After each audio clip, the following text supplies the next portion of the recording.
தமிழக மெட்ரிகுலேஷனை பொறுத்த வரைக்கும் ஆப்ஷனல் லாங்குவேஜ் என்னென்ன இருக்குன்னு பார்த்தீங்கன்னா, தெலுங்கு இருக்கு, அரபிக் இருக்கு, மலையாளம் இருக்கு, கன்னடா இருக்கு, ஹிந்தி இருக்கு, குஜராத்தி இருக்கு, சான்ஸ்கிரிட் இருக்கு, பிரெஞ்சு இருக்கு, உருது இருக்கு.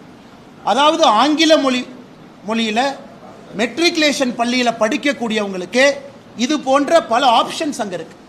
அப்படி இருக்கும் பொழுது 56 லட்சம் குழந்தைகள் அவங்க வேற ஒரு ஸ்ட்ரீமில் போயிட்டு இருக்கிறாங்க.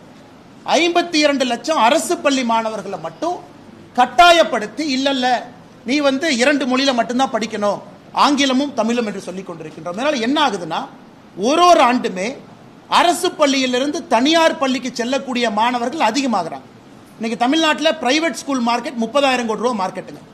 நீங்க கணக்கு போட்டா தெரியும். 56 லட்சம் குழந்தைங்க, ஒருத்தருக்கு ஒரு ஃபீஸ் போட்டு வேன் ஃபீஸ், அந்த மார்க்கெட்டை ஃபுல்லா பாருங்க. ஏன்னா இல்லாட்டி இன்னைக்கு திமுக காரர் தான் தனியார் பள்ளி கூட்டமைப்புடைய தலைவராக இருக்கார். முதல்ல பாரதிய ஜனதா கட்சியில் இருந்தார் அண்ணன் பிடி அரசுகுமார் அவர்கள்.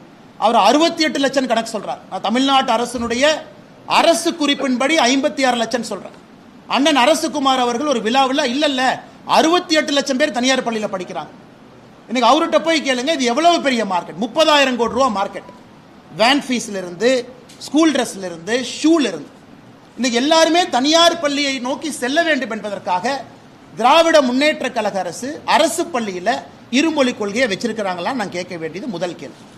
இன்னைக்கு நிறைய தலைவர்கள் பேசுறாங்க. நேற்று சில தலைவர்களை பத்தி சொன்னேன், அண்ணன் சீமான் அவர்களை பத்தி சொன்னேன். இன்னைக்கு அவங்க சில பதில் சொல்லியிருந்தாங்க. நான் சீமான் அவர்களை பற்றி சொன்னது, அவர் தேர்தல் வாக்குறுதியில் அண்ணன் சீமான் அவர்கள் 2016 சொன்னது மொழிக் கொள்கை. இத்தனைக்கு தமிழ் தேசியம் பேசுறார். தமிழ் பயிற்று மொழியா இருக்கணும், தமிழ்ல சொல்லிக் கொடுக்கணும். ஆங்கிலம் கட்டாய பாடமொழியா இருக்கணும். விருப்ப மொழி, அதாவது ஒரே ஒரு சப்ஜெக்ட், அது ஹிந்தி உட்பட உலகத்தில் இருக்கக்கூடிய எல்லா மொழி.